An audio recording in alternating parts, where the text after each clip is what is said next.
L'Afrique, un continent d'opportunités et sa jeunesse bien plus qu'un trésor. Bonjour à tous et soyez les bienvenus dans ce nouveau numéro de Mediap. Il y a quelques mois, le Maroc a mis fin officiellement à cette année de stress hydrique et aujourd'hui, le Royaume est plus que jamais décidé à ne plus revivre une telle situation. Pour avoir de l'eau partout et pour tous, le Royaume peut bien compter sur ses temples du ou des savoirs. Cette semaine, nous allons pousser les portes du Centre de l'énergie pour l'eau de l'Université Mohamed VI Polytechnique de Ben Guerik. Sur place, plusieurs solutions sont développées pour faire du Maroc un champion de la gestion et de la production du liquide le plus précieux sur Terre. On y retrouve par exemple cette solution qui permet de transformer l'humidité ambiante en eau potable. Comment fonctionne tout cela? Eh bien, pour trouver une réponse à cette question, mais également à d'autres, allons tout de suite à Ben Guerik rejoindre notre invité Majid Beria, est doctorant chercheur au Centre de l'énergie for Water de l'UM6P. Majid, bonjour et merci d'avoir accepté notre invitation.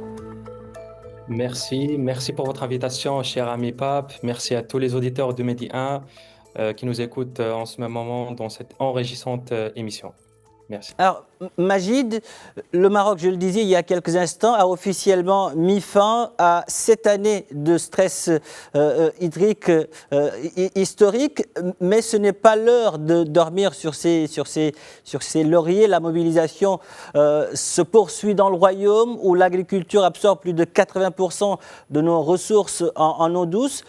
Le Maroc compte sur ses ingénieurs aussi pour barrer la route au stress hydrique. Vous êtes doctorant-chercheur au Centre de l'énergie for Water de l'UM6P.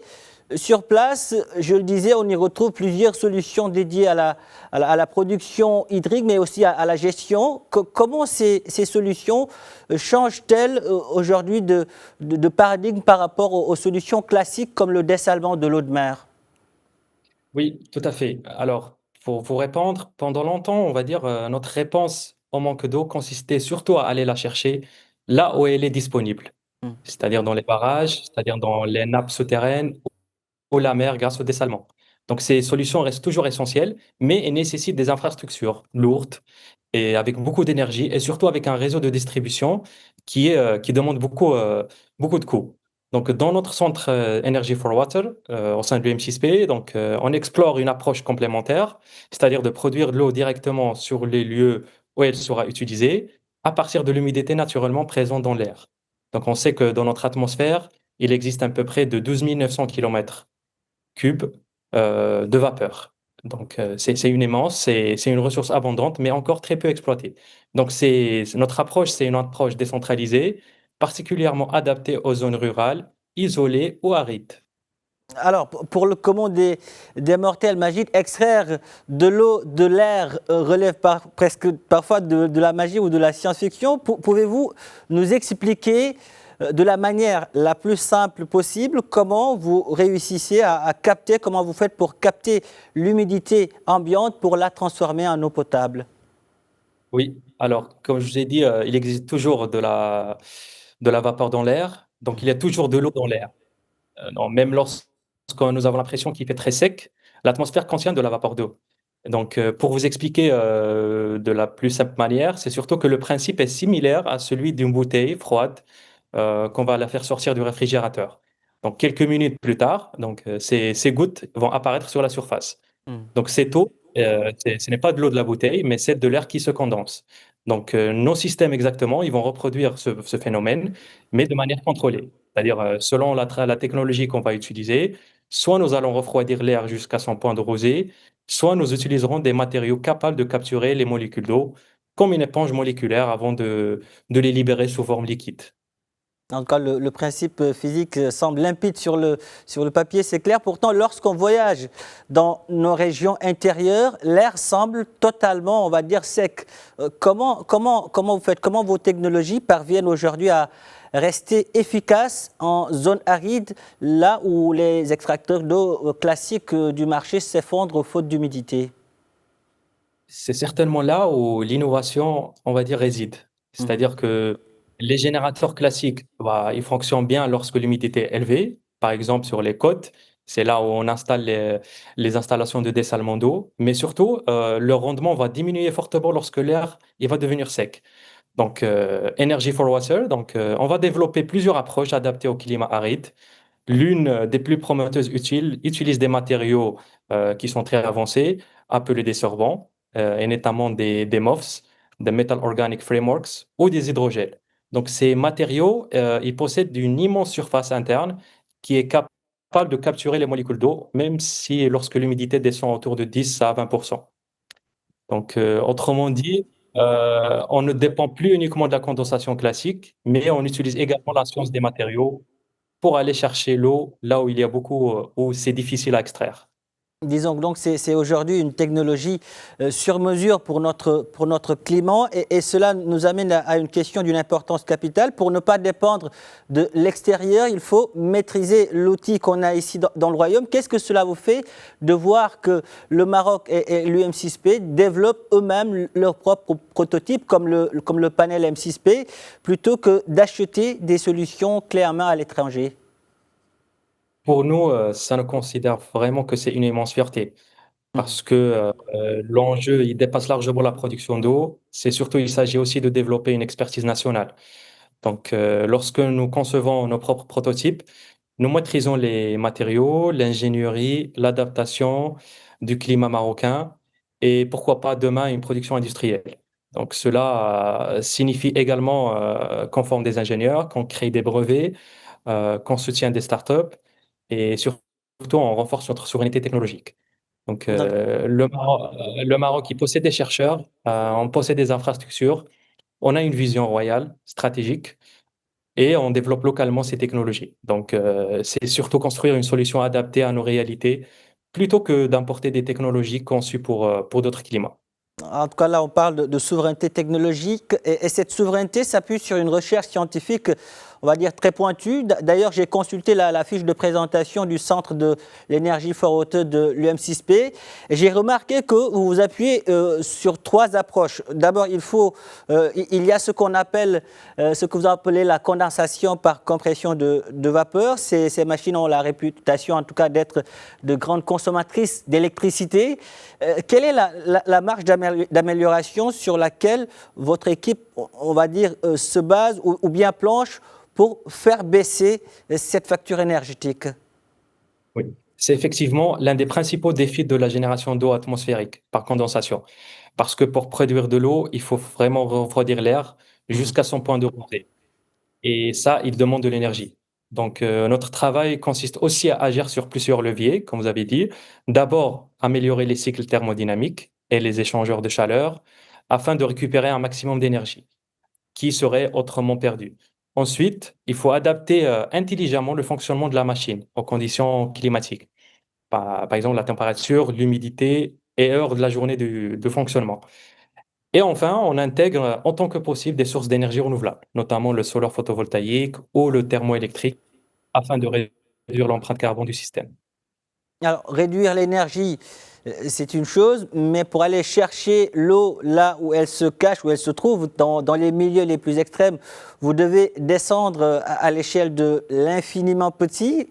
Vous étudiez des matériaux poreux, on va dire, avancés. Comment ces structures fonctionnent comme de véritables éponges moléculaires, capables, par exemple, de piéger l'eau à 10% d'humidité?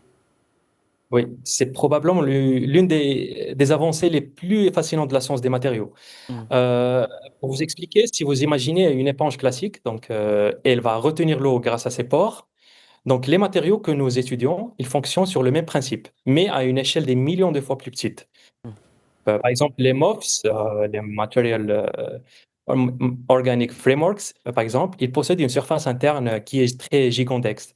Donc, cette architecture, il offre des innombrables sites où les molécules d'eau peuvent s'accrocher même lorsque l'air est très sec. Ensuite, à partir de cette captation, le léger apport de chaleur, il est souvent fourni par le soleil qui va permettre de libérer cette eau qui est ensuite transformée. Alors, Magid, une chose encore est de développer ces solutions. Aujourd'hui, il faut pouvoir aussi déployer ces solutions à grande échelle. Malheureusement, les modules commerciaux utilisant ces nanomatériaux sont encore rare et parfois cher. Où en est aujourd'hui l'UM6P dans la création de sorbants et d'hydrogel stables et accessibles financièrement? Alors aujourd'hui, les solutions commerciales qui utilisent des matériaux comme les MOFs, ils sont encore limités Mhm. et relativement coûteux. C'est précisément là où la recherche universitaire joue un rôle essentiel.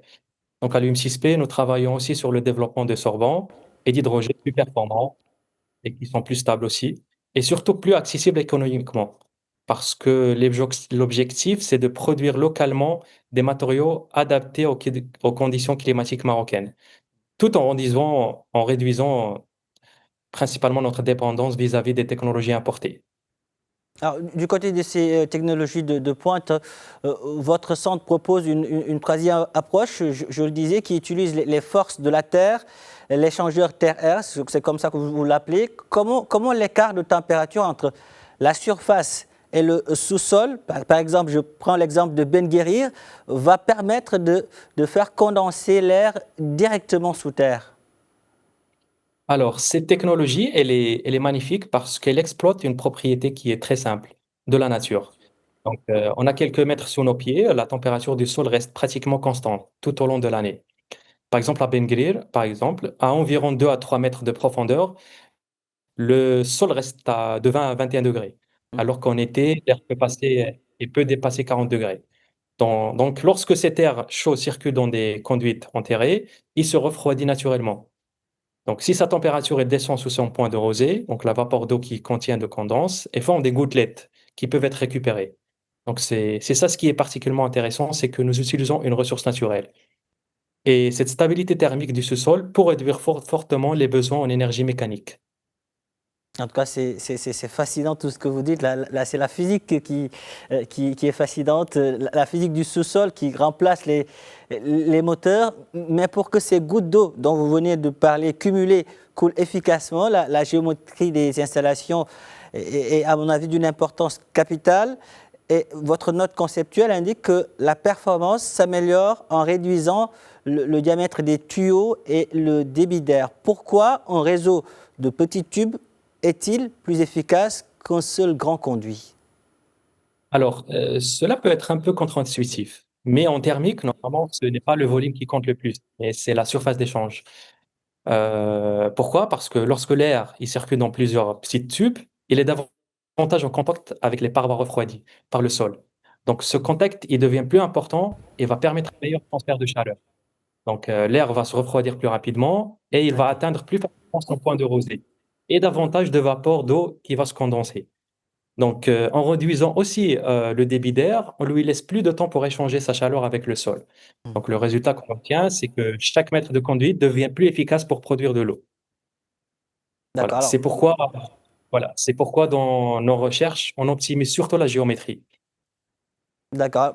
Maintenant que nous comprenons, c'est clair, nous comprenons que vous fabriquez cette eau-là, nous comprenons cela. La question maintenant est de savoir où elle va. On sait que l'agriculture est le premier secteur demandeur au Maroc. Vos systèmes sont capables de produire 100 litres d'eau par jour aujourd'hui, avec des unités en cours de déploiement à 500 et 1000 litres par jour.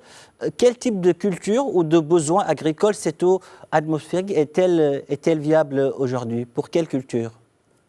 Alors, en ce qui concerne nos systèmes, on peut avoir vraiment une très forte valeur ajoutée pour des cultures à haute valeur économique Hmm. ou particulièrement qui sont sensibles au stress hydrique, comme les plantes aromatiques et médicinales. Donc, certaines cultures qui sont maraîchères, sous serre, les jeunes plantes en pépinière ou encore l'arboriculture lors des premières phases de croissance. Donc, c'est surtout l'objectif n'est donc pas de remplacer toute l'irrigation, mais Hmm. surtout d'apporter une solution complémentaire là où chaque litre d'eau compte. Notre centre compte parmi le premier au Maroc et en Afrique qui focalise surtout sur les innovations en énergie pour la production de l'eau et notamment avoir ces eaux de l'atmosphère.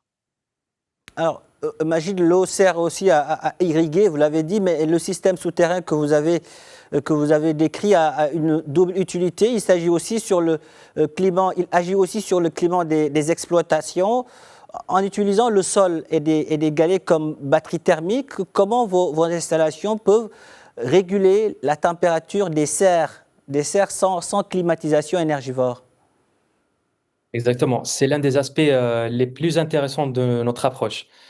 Parce qu'on ne considère pas le sol uniquement comme un support pour les cultures, mais aussi comme un réservoir naturel d'énergie thermique. Donc, prenons un exemple pendant une journée. Donc, le sous-sol stocke naturellement de la fraîcheur ou de la chaleur selon les saisons, si on est en été ou bien en hiver. Ensuite, grâce à cette circulation contrôlée de l'air, cette énergie va être restituée progressivement pour maintenir une température plus stable dans le serre. Donc cela, il va permettre de limiter les fortes chaleurs en été et réduire nos besoins en chauffage en hiver. Et donc de diminuer la consommation énergétique tout en améliorant le confort des plantes. C'est Alors voilà là, le cycle. avec ce que vous venez de nous décrire, on voit bien que l'eau et l'énergie sont, on va dire, indissociables dans votre démarche. C'est le cœur même du concept énergie fort haute. En alimentant vos systèmes par le solaire ou la thermoélectrique, quel est l'avantage Majid, écologique réel de votre eau par rapport à de l'eau acheminée par exemple par camion-citerne ou en bouteille? Alors aujourd'hui, transporter de l'eau sur des dizaines ou des centaines de kilomètres demande beaucoup d'énergie, Mhm. sans compter les émissions liées aux camions ou à la fabrication des bouteilles en plastique. Donc, nos systèmes, ils sont conçus aussi pour fonctionner avec des énergies renouvelables, comme le solaire, et produire directement de l'eau potable sur place. Donc, cela va réduire considérablement les émissions de CO2 associées au transport et va limiter aussi les pertes dans les réseaux de distribution. Donc, on va dire que nous produisons de l'eau locale avec une empreinte environnementale qui est potentiellement beaucoup plus faible, notamment dans les zones isolées. Et vous allez encore plus loin, vous inversez aussi la formule. L'eau produite par l'atmosphère ne consomme pas seulement de l'énergie propre, elle devient le moteur, selon vous, d'une autre énergie d'avenir. Là, je parle de l'hydrogène vert. Pourquoi la capture de l'eau de l'air était la solution idéale pour alimenter les électrolyseurs installés en plein désert, là où il n'y a, on va dire, presque aucune source d'eau douce? Alors, on sait très bien que l'hydrogène vert, donc, il est produit par l'électrolyse de l'eau. Mm. Le problème qui est, est-ce que les meilleurs sites qui vont produire, pour produire de l'électricité solaire ou éolienne sont souvent situés dans des régions très arides. Mhm. Parce que là où il y a de l'eau douce est rare. Donc c'est là où notre génération et notre travail de production d'eau atmosphérique devient particulièrement intéressant parce que au lieu d'acheminer de l'eau sur de longues distances, on peut produire localement une eau de haute pureté directement à partir de l'humidité de l'air, puis l'utiliser pour alimenter les électrolyseurs, pour avoir notre hydrogène vert. Donc, notre approche, elle va permettre de découpler la production d'hydrogène des ressources en eau conventionnelles. Donc, on, on va renforcer la durabilité de la filière tout en évitant une pression supplémentaire sur les nappes phréatiques ou l'eau destinée à l'agriculture. En tout cas, c'est toute une chaîne, de l'eau à l'hydrogène et de l'hydrogène au carburant propre. Pourquoi pas? Le pas est franchi dans votre note conceptuelle à travers des projets comme RCLA. Transformer de l'air magique et de l'eau en essence synthétique sans pétrole, est-ce une ambition lointaine ou une réalité déjà en test dans vos laboratoires? Non, ce n'est pas de la science-fiction. Hmm. Aujourd'hui, plusieurs démonstrateurs existent déjà à travers le monde. Vous avez cité des projets comme RCLA qui montrent que cette approche est techniquement réalisable. Bien sûr que nous sommes encore dans une phase de démonstration et d'optimisation économique, mais il faudra encore réduire les coûts et améliorer les rendements avant une adoption à grande échelle, à large scale. Mais voilà, pour nous, cette perspective est surtout intéressante parce qu'elle illustre une nouvelle façon de penser aux ressources. L'air pour nous, ce n'est plus un milieu, mais plutôt il devient une véritable source de matière première pour produire de l'eau, de l'hydrogène et demain, pourquoi pas des carburants durables. En tout cas, toutes ces perspectives industrielles sont d'une importance capitale pour vous et nous. On va en profiter pour revenir à l'impact social direct pour les populations, pour les populations marocaines. Un hydropanel commercial, c'est-à-dire la solution que vous développez, coûte cher, environ 30 000 dirhams. Comment la recherche aujourd'hui à l'UM6P va permettre de démocratiser ce prix pour un village isolé?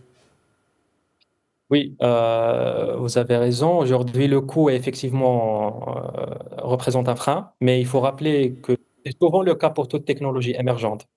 Donc, c'est là où le rôle de la recherche est justement de réduire progressivement les coûts.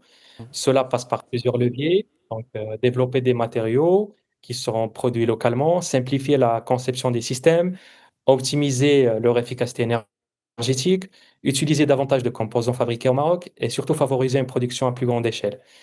À mesure que ces technologies vont se diffuser, donc les coûts devraient diminuer, comme cela s'est produit pour les panneaux solaires il y a une quinzaine d'années.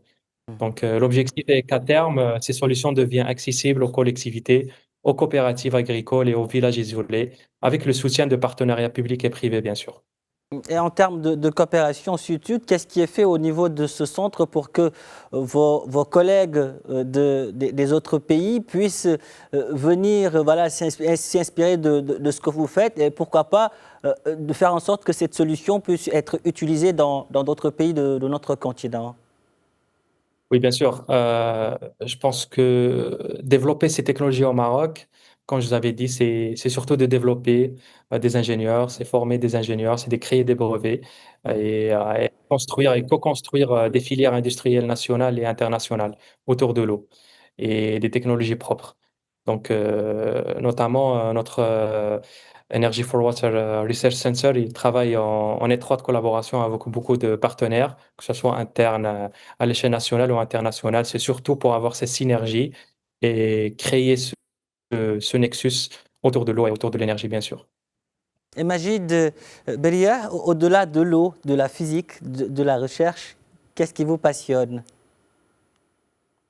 Ce qui est ma passion, c'est surtout la présence dans ce centre de recherche. C'est surtout de travailler avec la vision royale du roi Mohammed VI, que Dieu l'assiste, pendant sa feuille de route qui a été lancée en 2009 sur la feuille de route énergétique. Donc, je fais partie des jeunes doctorants qui travaillent sur la transition énergétique et sur l'innovation des priorités nationales.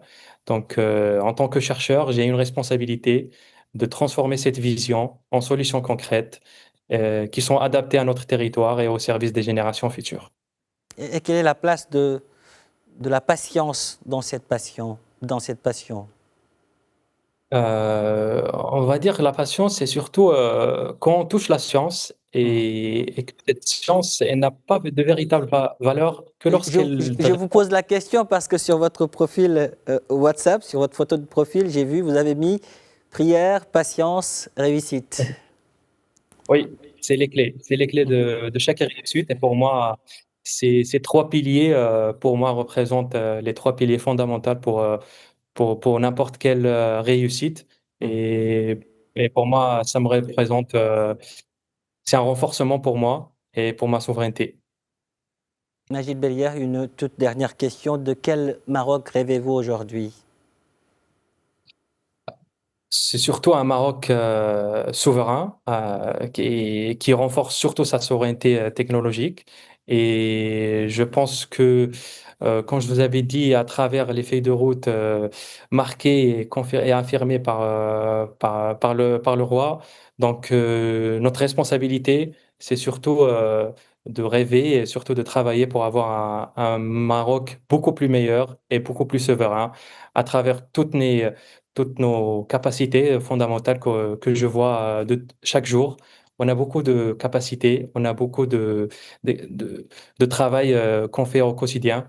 Et donc, on espère d'avoir un Maroc beaucoup plus meilleur, Inch'Allah, demain. Majid Bellière, merci. Merci pour toutes ces précisions. Merci, Merci d'avoir répondu à nos questions. Le Maroc est fier merci, de vous, l'Afrique aussi. Merci. merci beaucoup. Merci beaucoup, mon cher ami.